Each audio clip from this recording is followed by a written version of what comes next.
ಮೊಜತಬಾ ಕಿತ್ತೊಗೆಯಲು ರಕ್ಷಣಾ ಪಡೆಗಳಿಗೆ ಇಸ್ರೇಲ್ ಆದೇಶ.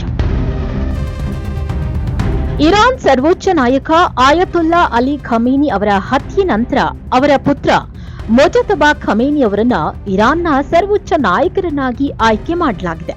ಆದರೆ ಮೊಜತಬಾ ಆಯ್ಕೆಗೆ ಇಸ್ರೇಲ್ ತೀವ್ರವಾಗಿ ಪ್ರತಿಕ್ರಿಯಿಸಿದ್ದು, ಇರಾನ್ ಸರ್ಕಾರ ನೇಮಿಸುವ ಯಾವುದೇ ನಾಯಕನನ್ನ ನಿರ್ನಾಮ ಮಾಡುವುದಾಗಿ ಎಚ್ಚರಿಕೆ ನೀಡಿದೆ.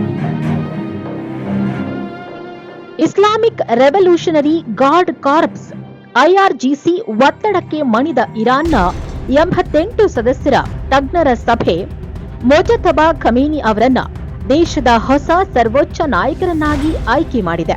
ಈ ಹಿನ್ನೆಲೆ ಮೊಜತಬಾ ಖಮೇನಿ ಆಯ್ಕೆಯ ಬಗ್ಗೆ ಇಸ್ರೇಲ್ ಇರಾನ್ಗೆ ಈ ವಾರ್ನಿಂಗ್ ಕೊಟ್ಟಿದೆ. ಇಸ್ರೇಲ್ ರಕ್ಷಣಾ ಸಚಿವ ಇಸ್ರೇಲ್ ಕಾಟ್ಜ್ ಇರಾನ್ಗೆ ಈ ಎಚ್ಚರಿಕೆ ನೀಡಿದ್ದು, ಪರೋಕ್ಷವಾಗಿ ಮೊಜತಬಾ ಅವರನ್ನ ಕಿತ್ತೊಗೆಯುವಂತೆ ಪ್ರಧಾನಿ ಬೆಂಜಮಿನ್ ನೆತನ್ಯಾಹು ಇಸ್ರೇಲಿ ರಕ್ಷಣಾ ಪಡೆಗಳಿಗೆ ಐಡಿಎಫ್ ಆದೇಶ ಹೊರಡಿಸಿದ್ದಾರೆ ಅಂತ ಹೇಳಿದ್ದಾರೆ.